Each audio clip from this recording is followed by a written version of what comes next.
Hey, we're gonna have fun today with a what we Americans call the Canadians who live upstairs in the loft. And you're basically from Winnipeg, Manitoba, Dr. Paresh Shah, which is Absolutely. right above North Dakota. And so I assume being born and raised in Kansas, it's a lot of small grains farming, a lot of wheat, Milo. Absolutely. Do they A lot of grow corn that canola, far north?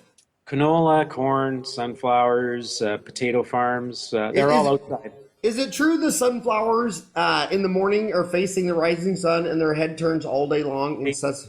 they do turn. Yeah. Yeah, that is truly amazing. But it's a real honor to have you on here today. You've done so much in your career. Tell us what you're going to talk to us about today for an hour. Well, I appreciate very much, Howard. I've always wanted to be involved with you at Dental Town. Essentially, my topic that I wanted to talk about is interdisciplinary care and an average restorative dentist can kind of evolve from going from a tooth by tooth dentist that just does reparative work to actually doing comprehensive care in your practice. And it's not something that we generally are taught well in school because there's just not enough time, as you know. And so there is an evolution of that. And I thought I would just maybe have some discussions with you about that topic and how people can kind of change the way they practice. So I'm sorry for my poor mnemonic device, but there's 9 specialties according to the American Dental Association, and Correct. the only acronym I could think of for them, taking the first letter of each one, was Pope Poodoo, Right. POODO. And Right. so what you're talking about is how you work with Pope Poodoo, 9 different specialists, and Exactly. and the latest one was the maxilla and oral facial radiology, which I Correct. believe only became a specialty because of CBCT, three-dimensional X-rays. And I cannot believe when I'm reading a CBCT. I mean, I dissected a dozen people in heads in dental school, and I'm looking at those CBCTs, and oh my gosh, I don't know half of what I'm looking at.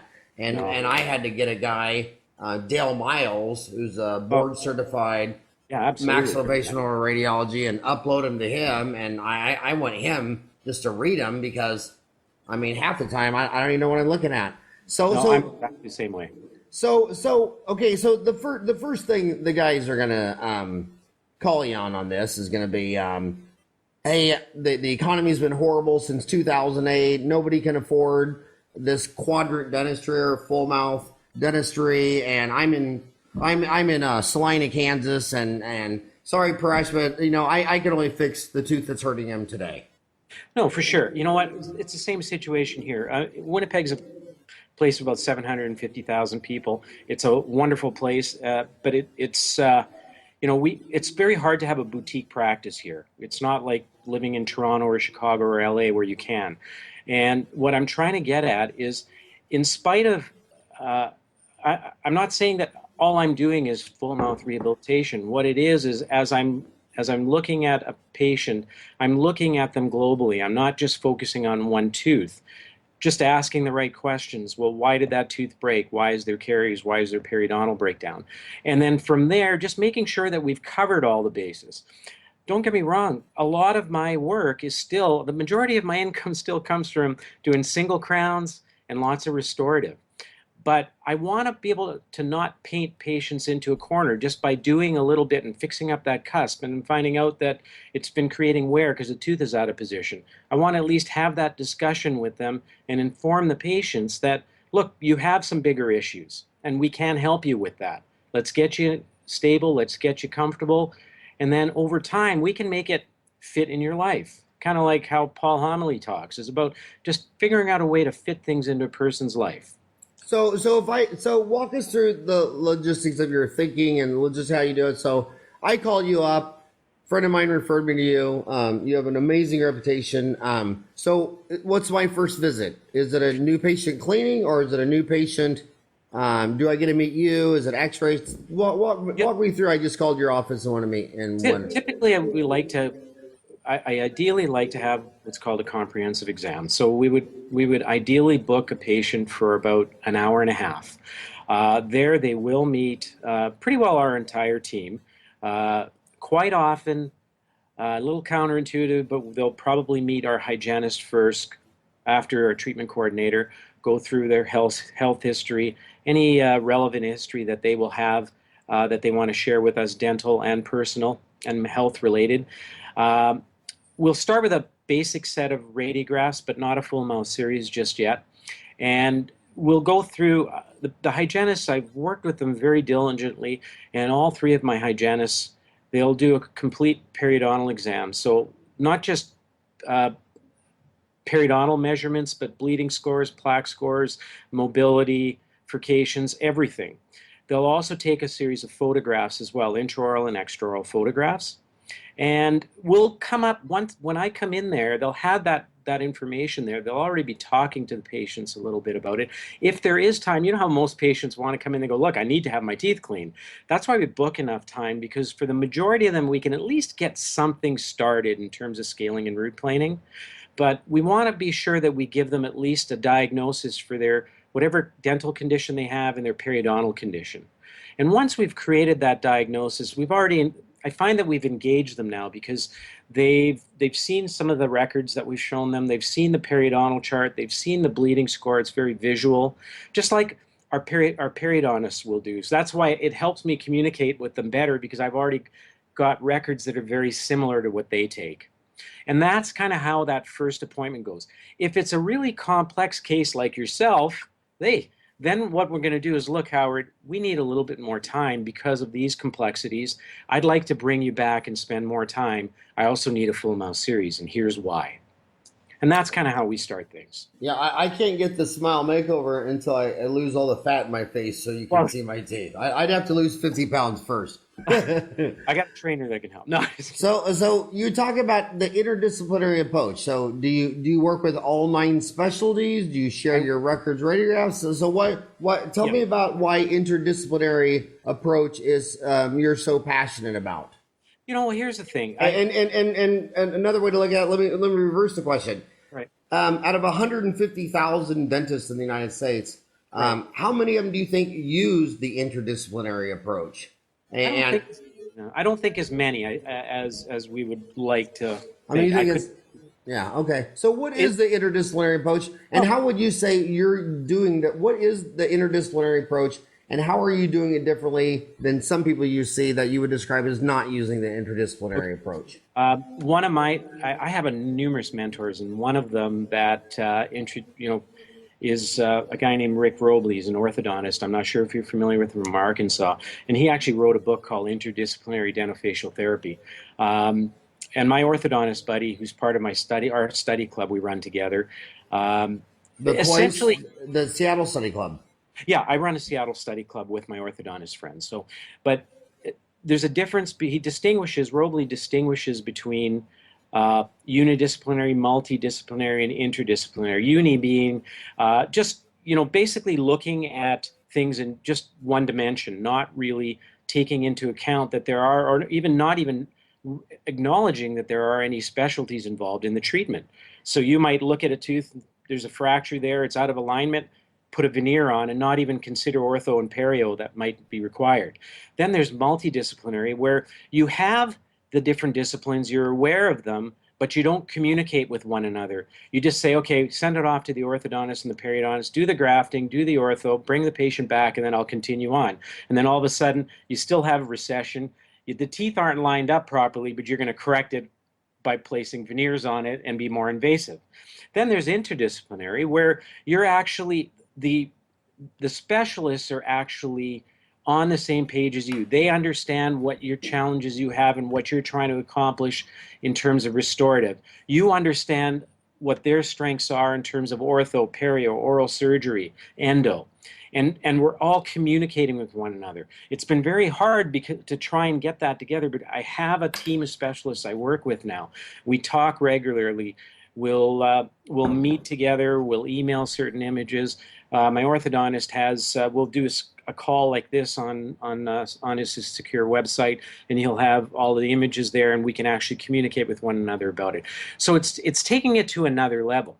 The other issue is, okay, well, as a young dentist, when you get out, you want to pay your bills, you want to just do dentistry, and you almost feel invincible. Hey, I took that weekend course on veneers, now let's just do it, or a weekend endo course, and let's just do it.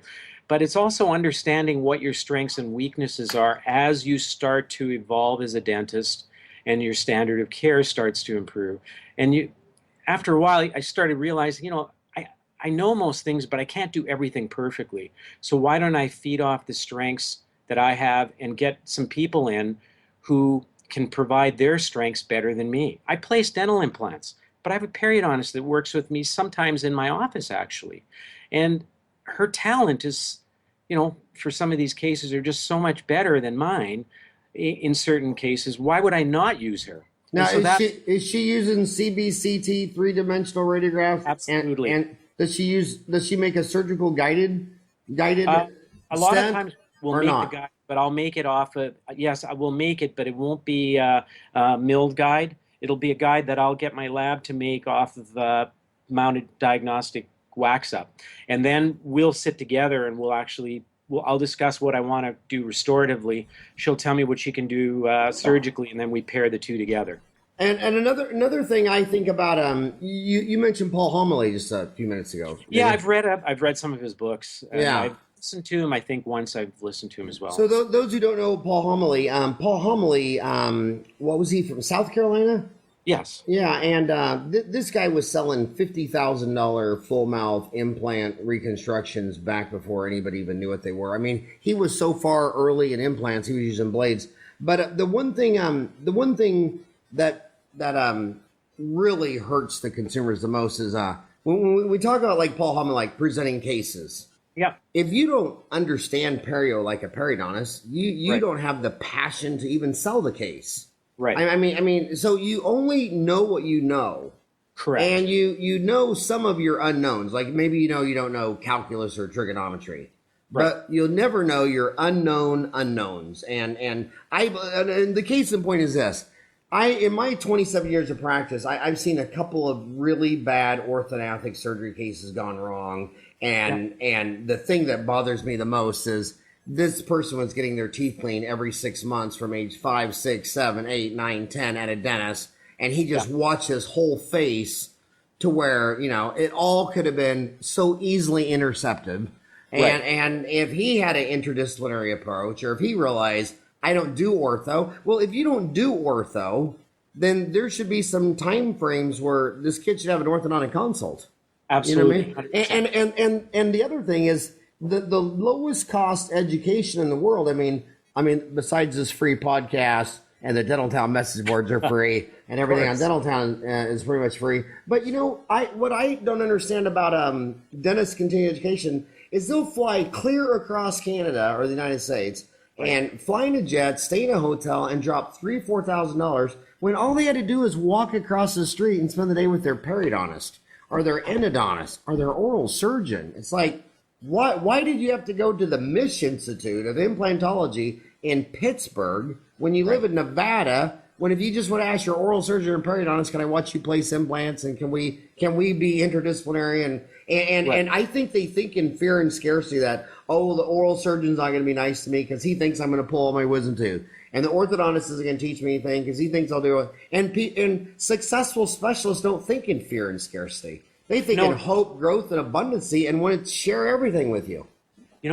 It's interesting you say that. One of the keys for something like this and changing the style of your practice is finding mentors, not just from books and not just necessarily dentistry, but also from the business side as well.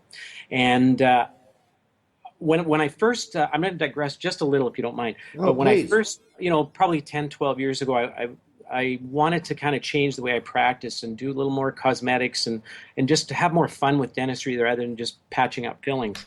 And there was a dentist in the city that had a reputation for doing nice aesthetic work. So I didn't know him from a hole in the ground. I just called him up one day, introduced myself, and said, "Hey, could I take you out for lunch?"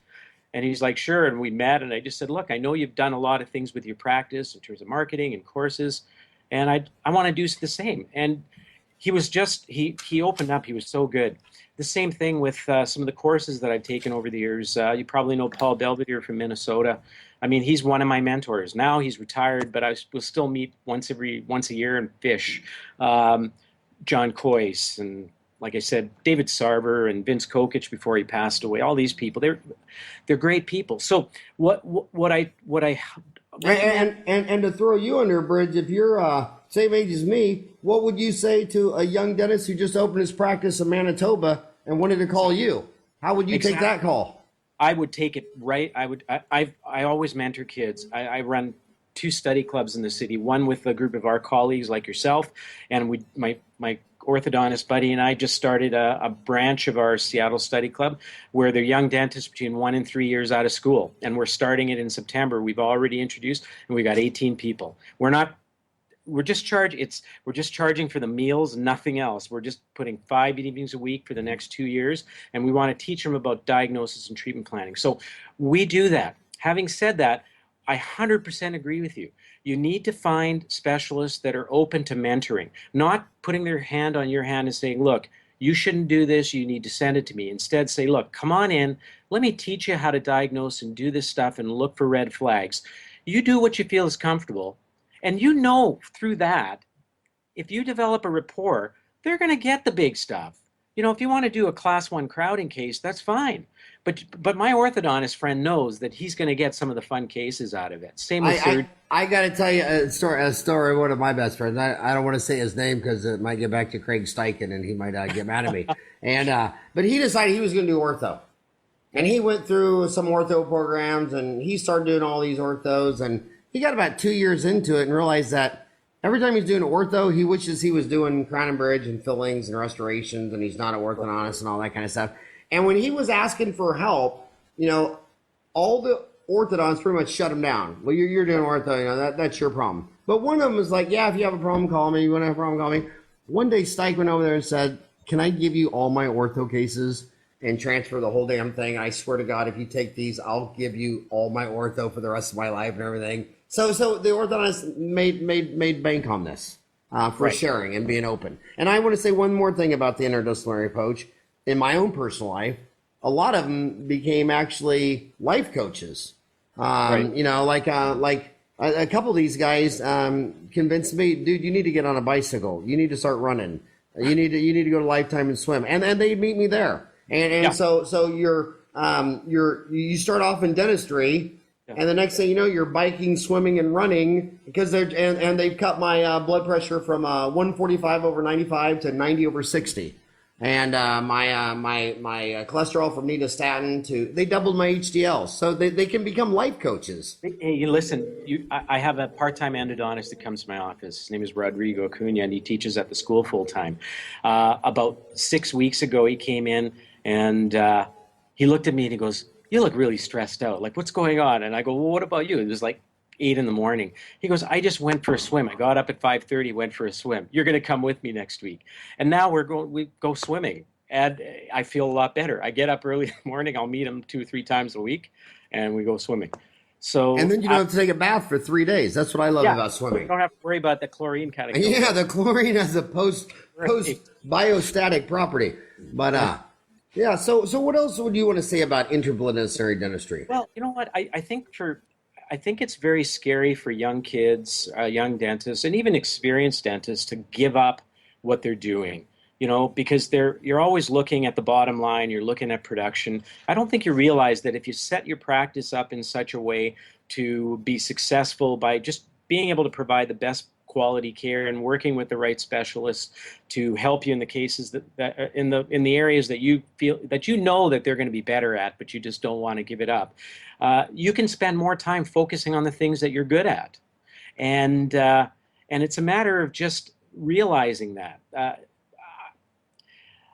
It's not a complicated formula, but it's just you get so caught up in that, oh yeah, I got to have my schedule full, so I got to do that endo, and you spend 3 hours doing it. Sure, you bill $800 for it, but if you really look at the bottom line, you could have done a lot more. You could have done a quadrant of fillings in that time, and half the time. What you got to ask yourself, if the orthodontist is doing an ortho check in 10 minutes, Right. and you're scheduling yours for an hour or 30 minutes, how is this working? No, same thing with wisdom teeth. I mean, if you can get the 4 wisdom teeth out and they're impacted, but if it takes an hour and a half and the surgeon's going to do it in 20 minutes once they're sedated, are you being fair to the patient after? So part of it's an altruistic thing. So every extremism, a lot of people are binary, yes, no, right, left, Yes. black, white. If you don't know any of your discipline, then you see a kid every 6 months Right. that you didn't recognize his face is going to fall apart, and then when they're 25, they're going to need orthodontic surgery and big Right. surgeries, things go wrong. And the truth of the matter is, I own a publication, Dental Town. There is, according to the filed reports, there's 40,000 publications that go to doctors in healthcare every month. So you're not going to know, you can't learn it all. You can't learn 9 specialties. In fact, every single specialist will tell you they can't even learn everything in their specialty. So if you're telling me you're doctor-centered instead of patient-centered, would you have to be interdisciplinary if you're patient-centered? I mean, if it's about the patient, you could only be interdisciplinary. Absolutely. And one of the ways that I've been able to learn more about it, and part of it just comes from internally, just being motivated to want to be patient-centered, but it's the types of courses and the types of programs and the people that I tend to gravitate towards. Being introduced to the Seattle Study Club network was one of the life-changing things as well about 8 years ago. Because explain that to your viewers. The Seattle Study Club. I bet you half of them have never heard of it. Well, the person who founded the Seattle Study Club is a periodontist by the name of Michael Cohen from Seattle. And the concept of the Seattle Study Club is about comprehensive diagnosis, treatment planning, and treatment in an interdisciplinary fashion. And one of their slogans is a university without walls. So there are 2 main things. There's about 250, 260 study clubs around the world, majority of them in the United States, probably 8 or 10 in Canada and some in Australia and Europe and Asia. But they're run typically all but about 10 of us are actual specialists. And then we'll have an advisory board. I'm one of the rare general practitioners that's a co-director with my orthodontist buddy. But we have a group of specialists that are part of it. So endo, oral surgery, perio, restorative. I serve as a restorative advisor. And then we have other dentists with us, anywhere from about 3 years out to about 35, 40 years out. And we meet, we have a curriculum starting in September going to May, and we usually meet one evening a month, or once a month. There's 3 times a year where our study club has a full day speaker. And our evening sessions are typically treatment planning sessions. But in the treatment planning sessions, we ask everyone to bring full documented records like x-rays, cone beams, models that are mounted, like everything. So that when we're sitting on a round table, we try our best. In the first couple of years, it was more threatening. Now we finally diffused that to the point where, look, we're colleagues. We have to be non-threatening, but let's discuss treatment. And sometimes it's just a localized area. That's fine. But everyone looks at things a little different. We can get a perio consult. We can get an endo consult. We can get a restorative consult. And we discuss treatments like that. So how do you make it less threatening for them? Because most dentists they don't want to show their models because they think there's a bubble on it. They don't want to show their diagnosis because they think they missed something. So how did you make it less threatening? And how big is this group? I mean, our study club has about 30. Some of the study clubs out there, they'll range anywhere from probably 17 to 20 up to like 40. We've been running ours for 10 years and 6 years as a Seattle study club. So how did you build the love, trust, and respect to make it non-threatening where I'm not going to be the dumb guy in the room? After a while, you got to just lay the law down and basically go, look, guys, I'm sorry. If you can't work this way, this isn't the place for you. We're here to work with one another. We're here to learn from one another, share with one another, and to help our patients. And if you're just coming in to just chastise people, this isn't the fit for you. I'm pretty blunt when it comes to that. Have you had a few of those? On Dental Town, we call them cyber bullies, and we ban them. Yeah. But have you had a couple of those over the years where you had to say, you know what, this really isn't the place for you? they've realized the value, and they've got rid of that attitude, and it's been far more approachable.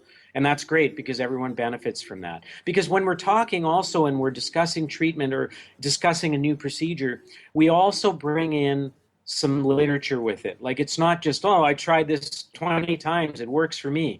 Because the group is set up in such a way that a lot of them are specialists, that you have to be able to talk about some science behind why you're choosing something. So you learn that way to elevate each other's knowledge base. Okay, Paresh, I'm going to throw you a question that I get all the time. I'm in a half dozen dental schools a year, and these kids come out of school and they go, okay, there are 9 specialties.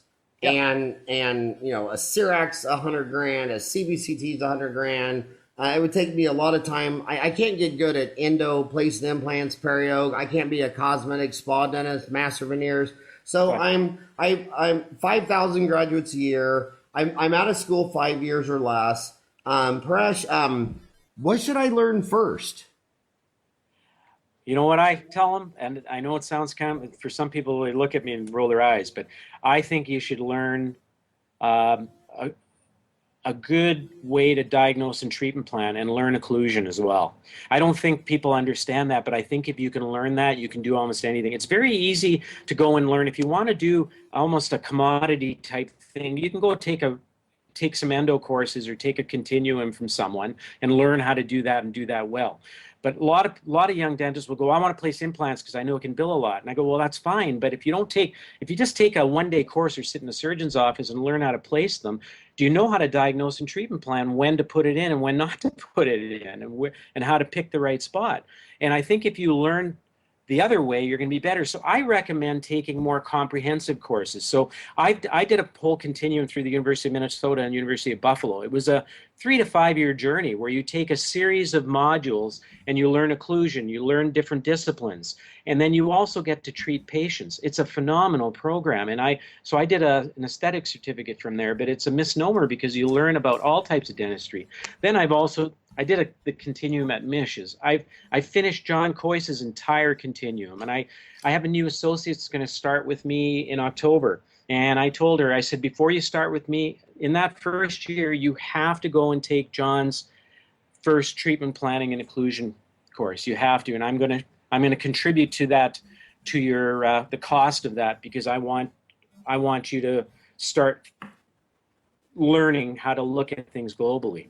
Okay, now you're making me feel old, because when I saw Coyce, he was still with Frank Spear. Just like when I saw Cliff Ruddle, he was still with Buchanan. And I want to tell everyone listening about why Carl Misch probably became one of the greatest implantologists of all time. It's exactly what you said. He started as a prosthodontist, and he was noticing these other people that were putting lower dentures, snapping onto implants, that the implants were snapping at the gum line.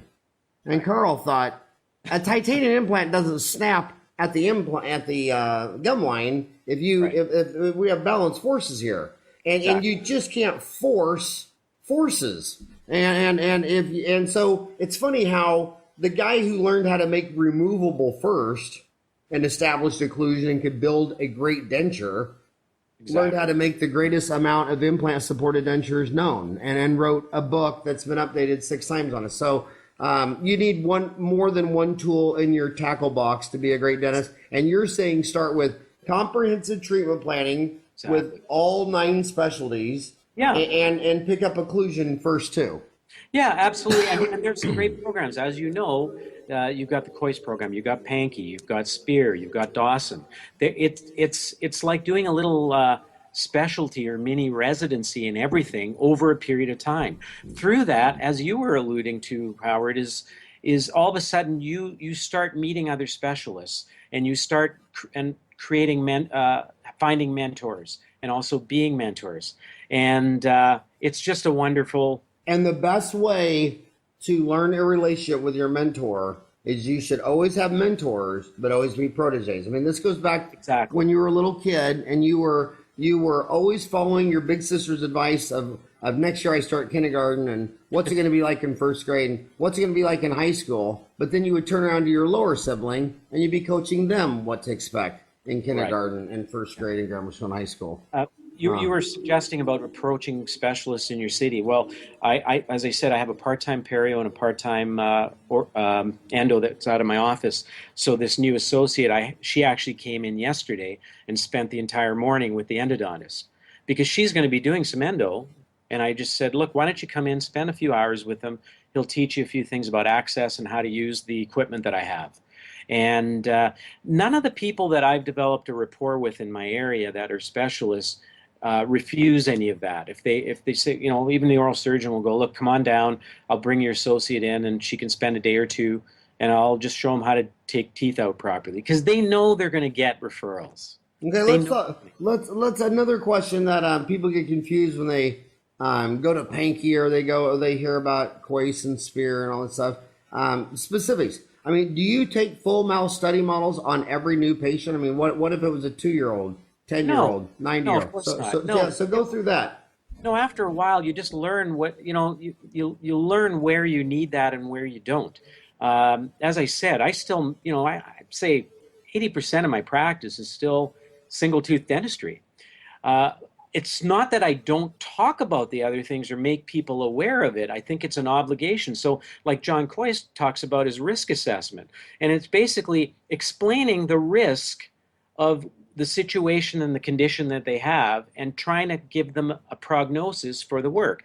If the tooth is broken off at the gum line, a bicuspid, and they'll ask you questions, they'll say, well, what can I do? I'd like to keep the tooth. Okay, well, you need crown lengthening. You need a root canal electively, even though it hasn't broken into pulp. We need to put a post and a core. Here's the cost. What are my other options? Well, we could take it out. The other teeth are perfectly fine. We could put a dental implant. Here's the cost. Well, what's the long-term prognosis of that tooth after you've done the root canal and the crown gum surgery that you're talking about? Well, it's not going to be very high. We know that. So, but as long as we explain that to them, it creates a perspective for them. They go, well, look, if you're saying it's only got like a 50-50 chance, but if I take it out and I put the implant, I got a much better chance. I might have to redo a crown, but the implant's going to be there because I'm a non-smoker. Yeah, I'm going to go for the implant. So if I was your patient, I'm 52 next week. I busted off my upper right canine, number 2, number 6 in the States. Yeah. What would the odds of a crown lengthening, elective endo, post-corbial, and a PFM on 6 versus extracting it and doing an implant? Well, you know what? Like, if you've still got a favorable crown to root ratio, there's no reason why you can't have that 5+ years. It's you've got an unfavorable one, then normally I recommend just taking it out. I mean, if you're going to have less than a 1:1 crown to root ratio, and you've gone through all of that work, you know, generally what I'll do in my practice is I'd like to look the patient in the eye and say, look, I can get you at least 5 years on something. Do you see value in that? On a complex situation like that. And if I can't get you 5 or 10 years out of it, then is it really worth it for you? Yeah, and I'm having a soul searching problem in my practice right now. And that is, I'm in Phoenix. So lots of people, they say in last year, 10% of all the homes bought in Phoenix were Canadians. Did you know that? I didn't know it was that high. But 10%. And in my neighborhood, the Americans only put out their flag on Labor Day or 4th of July. The Canadians have them all the time for social benefits. You know, like, hey, one of us is over here. And so there's a lot of retirement people, especially from the northern Midwest, North and South Dakota, Iowa, Kansas, and gosh, I've been doing this 27 years. I got a lot of patients in nursing homes. It seems like when they get to nursing homes, root surface decay is just a plague. And I go look at my patients, and where I place an implant in a crown or implant and removable, they're perfect. And where I did some of the most exquisite dentistry, root canals, build-up crowns, whatever, it's all just bombed with root surface decay.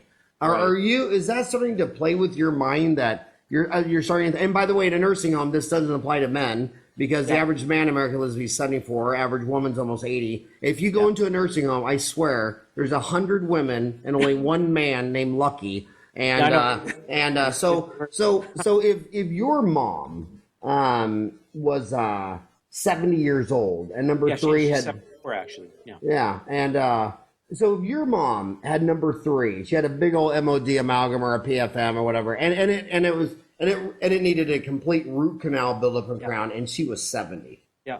Would you give your mother a root canal buildup and crown, or would you extract into an implant and crown? Because you're thinking, I bet when she's 85, she might be in a nursing home with rheumatism and not be able to hold the brush, not the dexterity to floss. And the nursing home, you go in the cafeteria, all the food is macaroni and cheese and cottage cheese and pumpkin. It's a carb fest. Absolutely. So let me answer that about my father, because my dad's 80. At 76, he fractured his canine tooth number 11, is it? In ours, it's 23. And needed exactly that. He had that happen in the Dominican. He came back, and I actually sent him to my oral surgeon, and I said, Mark, you're going to take this out, and you're going to put an implant in. And he did. And it was for that reason. So we ended up doing... Because our entire profession is still built on the fact that your dad was born without Streptococcus mutans, without P. gingivalis, without herpes simplex 1, without HPV, and then somebody kissed that baby on the mouth, gave him Streptococcus mutans, and as he gets older and his mouth dries up and the medication dries him up, his defense goes down, and Streptococcus mutans goes crazy on senior citizens. I'm almost wondering when and now I'm starting to see in Phoenix, the endodontists are all now starting to get CBCTs. And now they're starting to look at a failed root canal and say either A, that tooth's cracked, so it just needs to come out, and I'm going to extract and put in an implant. But yeah, I'm really struggling with doing endo and crowns on women over 65. People still want to keep their teeth, and that's one of the... It's emotional. Like I would. That was the perfect call. Like if you said that, if I was your dad, since I'm messed up in the head because I'm a dentist, I would emotionally say, no, it's my tooth. Say, Paresh, you're not pulling my tooth. It'd be an emotional bad decision. So part of the reason that I've trained my hygienists and what we do in our practice is I have a pretty comprehensive periodontal program. Now, when I say that, I'm not talking about a soft tissue thing. I do that all our new patients and all our existing patients, at least once a year, all adults will have a full periodontal assessment, okay? Once we do that, we recheck, even if they're coming in annually, and give a periodontal diagnosis, case type 1, 2, 3, 4, based on AAP classification, American Academy of Perio.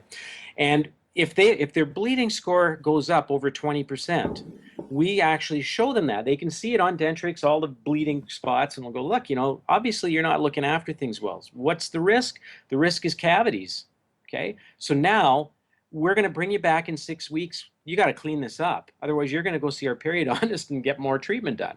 So whether the patient is 70 years old or 27 years old, we do that on every patient. And so it allows us one extra measurement of evaluating whether a tooth is going to be survive well or not. So we tie that in along with caries, like looking at the risk of caries, as you said, and root decay. And then we can give them the whole picture. Look, I give them a restorative diagnosis and I give them a periodontal diagnosis. It's again, look at all the structure, look at function, look at perio, look at aesthetics, all of those four things. And when you do that, it at least gives the patient a full picture and not just a partial picture. Hey, the tooth broke, can you fix it? Well, yeah, I can fix it, but you got a 9mm pocket there. It's not worth fixing. I can put an implant in there, maybe graft that area, and you'll have something that'll last. We can do a bridge, it'll look nicer. So you've been around the block several times. So we talked about the pitfalls of a root canal built and crown on a 75-year-old versus an implant and a crown. So I'm going to carry those thoughts into periodontal surgery. What are you thinking when tooth number 3, maxillary first molars have furcation involvement and trifurcation, and the options are 25 years ago, the only option was pretty much flap, perio surgery. Now there's extraction, implant.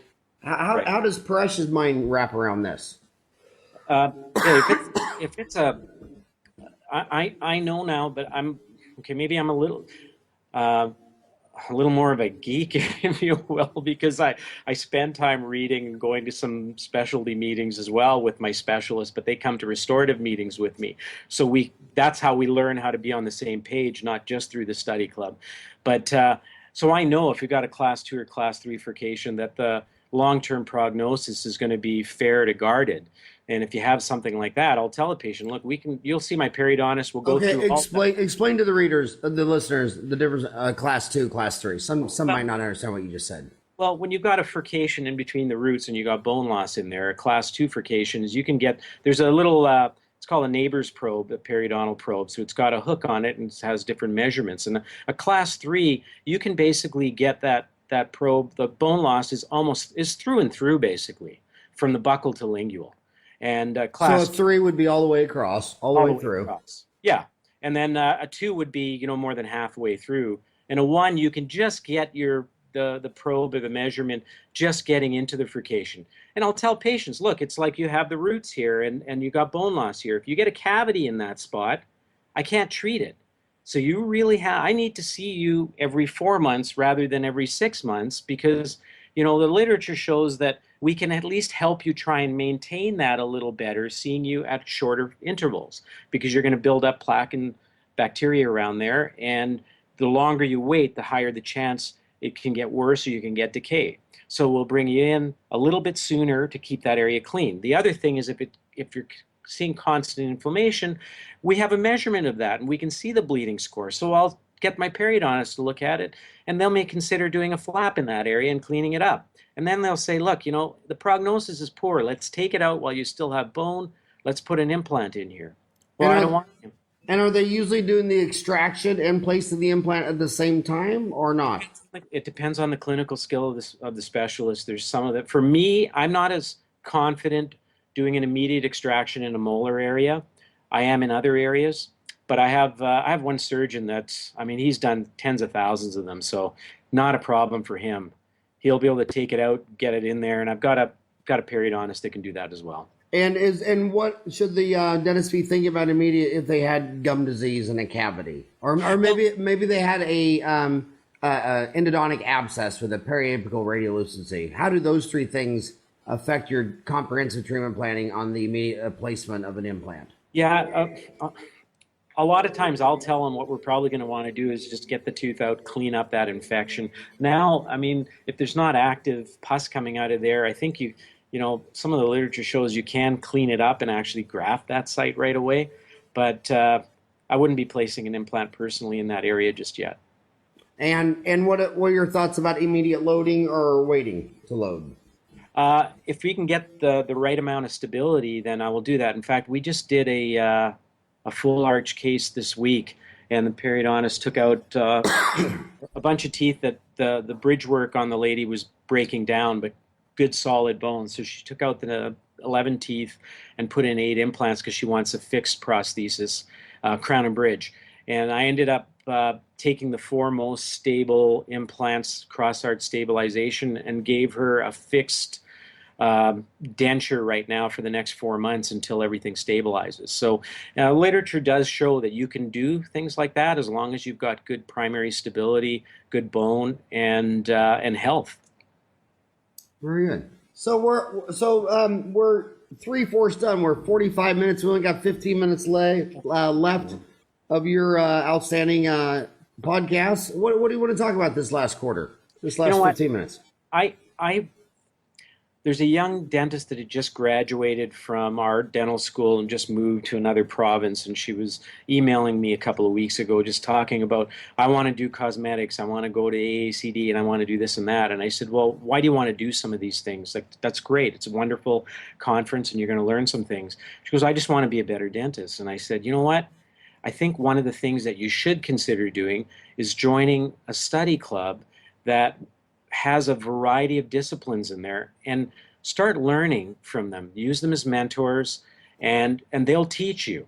Yes, part of it is going to be maybe learning how to refer, and there's a business component to all of that stuff. Not in our study club, because I'm a general practitioner. I'm not looking for referrals, so that it kind of is disarming in some extent. And I actually connected her with perio and a prosthodontist out there just about an hour before I got on the podcast with you. So I think it's important for these young dentists to make the connections that you suggested, Go and meet an orthodontist, go and meet a periodontist, go and meet an endodontist, and start learning from them, saying, I want to work together. I want to do some of the stuff, but I want to send stuff to you. And find a study club, a good interdisciplinary study club. There's probably Spear study clubs and Coy study clubs, and of course, I'm very partial to the Seattle study clubs. And they're around all over the place. And I call that the difference between being street smart and book smart. Book smart person will drop $5,000 to go learn 3 things 1,000 miles away from home.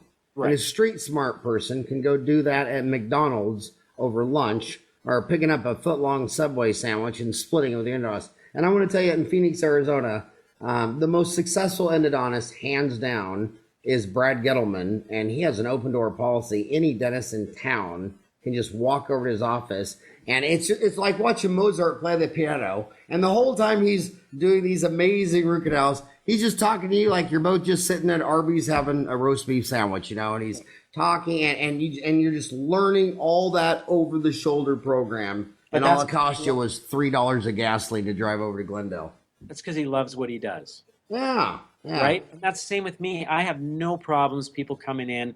I mean, if they're, you know, it's interesting now that over the last 5-7 years, as I'm lecturing more, I'll get people that'll email me, and I'm not about to start giving them a diagnosis for their problem. I'll continue to ask them questions to stimulate their thinking. But I'm more than welcome if they want to come to my office and sit with me and spend a day or two with me and just follow me and my staff and learn things, because I know that I'm going to learn something from them as well. It's a two-way street. Okay, Dr. Shah, I want to throw a problem at you. Okay. I hear this all day, every day, all day long. As you know, the United States economy tanked in 2008, and right. Here it is, 2014, and it's still flat and anemic. Right. There's just half of America lives in 117 towns, where 2/3 of the dentists are. And the other half of America lives in 19,022 towns, where only 1/3 of the dentists are. And there's just thousands of dentists who will say to me, Paresh, my town had the big factories left. Right. 5 years ago, we had 6,000 people. Now we have 5,000 people. My city's flat. My country's flat. I'm not going anywhere. I'm starting to get burned out. I'm starting to not like my job. My brother, I'm burned out. My town's going nowhere. My economy's going nowhere. My practice is going nowhere. What would you tell that dentist? Okay, here's one thing that I think I hope I haven't portrayed this is that, oh, the whole thing is about doing full mouth rehab. What I'm talking about is looking at things in a comprehensive manner. Learning, if you're in a small town and you're isolated by yourself, you've got dental town chat lines. You've got study clubs that are online, like Spear, and now Coyce will be doing that. So, things like that, where you don't necessarily have to be isolated, and there will be people that you can communicate with. But when I'm looking at building relationships with your patients and understanding all of the disciplines, it allows you to be able to set the patient up for treatment at their own pace. If they need a lot of work, and if you understand occlusion and you can manage it, whether it's by doing orthodontics or by taking certain teeth out that are tipped just to manage and get the spaces right and the occlusion right, what happens after that? You got tooth-to-tooth dentistry, right?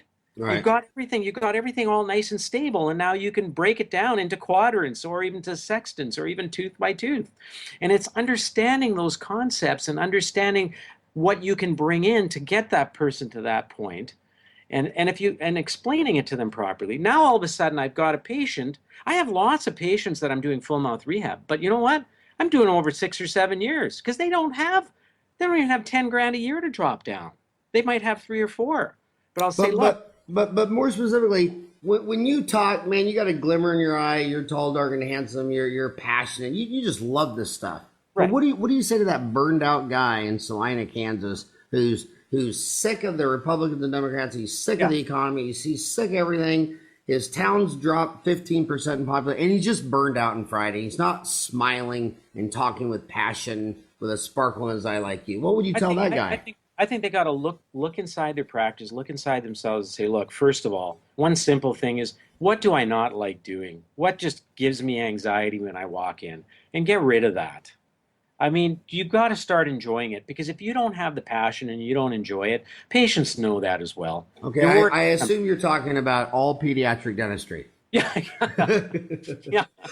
When I have a 3-year-old kid crying, I'd rather be a newspaper delivery man for $1 an hour. Listen, I'm the same way, and that's why I don't do endo anymore, because I kept doing it. It was like, you know what? It gives me anxiety. I don't mind placing a dental implant, but I don't want to do an endo, and I don't want to have a screaming kid. I just had a 3-year-old just the other day, and he was a gem. If I had 1,000 of them that just sat there and laughed with me, it'd be fine. But 900 of them are squirmish. I don't want to do that. So yeah, you have to get that passion back. And I went through that. 8 years out of school, I didn't like what I was doing. That's where I met Belvedere and a few of these others, and they put that sparkle in my eye, and they said, "Look, Talk about that. Talk about that metamorphosis. So 8 years ago, you didn't have this sparkle and passion in your eye, and then 8 years out of school, and I've been out for starting on 24 now, and I just didn't like it. And all of a sudden, someone introduced me, like I'm trying to introduce people to all these different courses, to the University of Minnesota. It was a post-grad aesthetic program. I went there. It was 4 weekends. It was 30 hours each weekend, and I met some amazing people, probably some of your friends as well who were there. And they're teaching all sorts of different things about dentistry, but the interaction that you'd have one-on-one, it's like meeting Howard Farran and having a beer afterwards or a wine and just talking about your trials and tribulations. Say, Paresh, I've gone through it. Don't worry about it. It's good. And get rid of that crap, because, if it's not making you happy, get rid of it. And just learning how to do dentistry well, and learning the stuff that you enjoy, learning how to do it really, really well. And having someone that you can email or pick up the phone and go, look, I'm having trouble with this. You showed me how to do that. Can you go through that again? And that's the value of that type of learning. You need that in your city, and you need that outside as well to keep things in balance. And that's what happened to me. I had this epiphany because I met these people, and all of a sudden I'm in a room with 35 other people that are like-minded, from Kansas and from New York and from Fargo and Winnipeg, and all of a sudden we're like, Jesus, you got the same problem I do. I'm not alone. And sometimes you're just lucky the dentist from Fargo didn't stick you in a meat grinder. Absolutely. Sometimes you got to. Some of the people that drag you down, even in your own town, you gotta cut loose. And for our viewers around the world who didn't understand that inside joke, one of the all-time cult movies of America, one of my top 10 favorites, called Fargo, and the last scene, they stick a person in it was a wood chipper. Wood chipper. God, I love that movie. And what I love most about that movie is the accents, and I can't believe you've been on here for 52 minutes and you haven't said A one time. What's with that? Are you really not a Canadian? I am. All my friends keep bugging me about me saying A all the time, but I guess I've been doing everything. You haven't said it one time. I've been waiting for it for 53 minutes. God. I haven't heard it once. You just say it for the viewers so they know what it sounds like. Hey, take off, eh? Take off, you hoser. Okay, there you go. And why do you do dentistry in Canada when all the teeth will be lost from hockey pucks anyway? You know what? I just love. That's a good one. Because at some point in time, I'll be able to place more implants or restore more implants, and it's all good. So we got a professional hockey team in Phoenix called the Coyotes. Yeah, that's our team you took. Yeah, and yeah, sorry about that. It was good for us, but my gosh, it's so funny when you're watching if you stay home and watch it on TV, when they're panning the hockey players during the game, they all take out their partials. And they're all sitting there, and they're all missing at least half of all their front teeth. Yeah, is that a fact? It's true. It's true. Yeah, that's why crazy. A lot of them will avoid. Now with dental implants, you can maybe put the implant in, but don't restore it right away. But just to preserve bone and everything. But okay, so I want to ask you another thing. I just keep throwing questions at you. Feel free to take any direction you want. You don't have to sit here and answer my questions. What do you say to a dentist who wants to start placing implants, and he says there's the closed system where Sirona has the CVCT integrated with Galileo's. I have an E4D. Okay, and then the open system, E4D, which could work with 3M and all different kinds of software. So you're E4D. So why did you go the E4D open platform as opposed, which is more like Microsoft or Google, as opposed to the Sirona, CAD, Sirac, Galileos, which is more like an Apple deal where it only plays with Apple? Okay, my initial thing, do you want me to, I'll tell you the truth, my initial purchase, which was 4.5 years ago, was based on who I wanted to get support from locally. I had a really good relationship with the Shine people, and that was my main thing, which is not always a sound business decision. Now, when someone's coming in and asking, well, what should I do now? I honestly feel that you should look at an open system. And whether it's, I mean, I'm partial, obviously, to now it's called PlanScan or Nevo, but 3Shape has a fantastic scanner. Hey, 3M just launched their new scanner just a month ago, and they're all really good open scanners.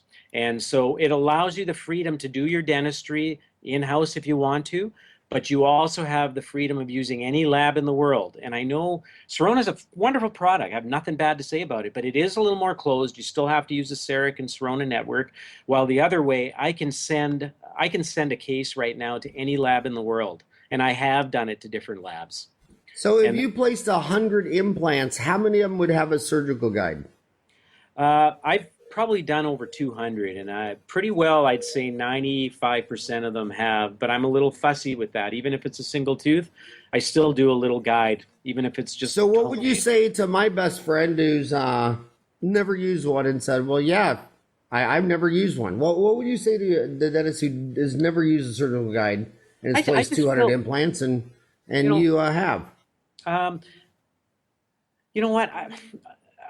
Part of it is obviously experience and clinical skill, but I just want to take as much of the unknown out and try and have as predictable a restorative experience for the patient as possible. And using a surgical guide allows you to do that. And if it's a single tooth, I'm not necessarily doing a fully on an articulator, but I'm getting my lab to wax up a tooth. I want to know where I want to, the parameters of where I want that implant placed, where the screw is going to come out or where the long axis is going to be. And if it can't work in that area, then I want either myself or the surgeon to actually graft. And it gives us an indication if we need to graft or not. But don't you think that it actually makes it easier to place the implant when you have a surgical guide? Easier, absolutely, because all of a sudden you put a hole there and you go, and this is it. And if you don't like it, and my surgeon always says, can you give me a little leeway? I go, yeah, I'll give you this much leeway, but if I give you more, I don't want the implant put in. That's the rule. Well, and I can sometimes understand why a general dentist might not want to use a surgical guide because he has to eat his own mistakes. But for a specialist, it's what? It's cost? It's a cost issue too, because it might cost a couple $100 to make. And there's easy, simple ways to make it where it doesn't cost a lot. Yeah, but but a specialist not using a surgical guide, if he just messed up, just say 5% of his implants, which would be a 95% success rate. I know. But that means 1 out of every 20 going out the door, the referring dentist that's paying his bills is not happy. That's why I started placing implants and learning how to place it, because I had a few from specialists that I didn't get my guide back, and I can't use the implants. They're buried because they were not put in the right spot. Well, I've only got 2 minutes left with you, so I want you to go for a close. And my question is going to be, what if I'm listening to you and I want to contact you? Are you available? Can I email you? How are you? Yes, I'm available. drpareshshah.com, drpareshshah.com. My email, I think you're going to put it up. I'm not sure. Yeah, it will be. We'll have a transcript. Yeah, I got an email, shahp, shahp, at mymts.net. And my phone number is 204-837-4517. But if you Google Dr. Paresh Shah, dentist, I think you'll find me now. And will we see you on Dental Town? Yeah, you know what? I've been always a little, I follow and I watch blogs and stuff, and I've always, this is kind of weird because here I am not shy talking to you, and yet I've been shy to post things, but I got to start doing that. Yeah, and I think you should do an online CE course for us. I would love to do that. You just got to tell me what you'd like, and I would I would be happy to. I think that you would the kids would love it, especially the ones that 5,000 come out a year. So just 10 years out of school, that's 50,000 dentists. They would love. My daughter just started dental school. Ah, good for you. 6 weeks ago, in the University of Pacific in San Francisco. I think you should start with the course on the principles of interdisciplinary dentistry. You know what? Set it up and I'll get it going. All right, shoot me an email and we'll do it. But hey, thank you so much for taking an hour out of your valuable time to spend it talking to me. And if you ever want to do this again, please let me know. It was an honor. Thank you so much, Dr. Paresh Shah. Howard, it was an absolute pleasure. I really look forward to meeting you in person, and thank you so much. And I'm sure since you're a Canadian, you'll be retiring down in my neighborhood in 10 or 15 years anyway. So we'll eventually be neighbors. If you got a lead on a place, let me know. Okay, thank you very much. All right. Bye-bye. Bye.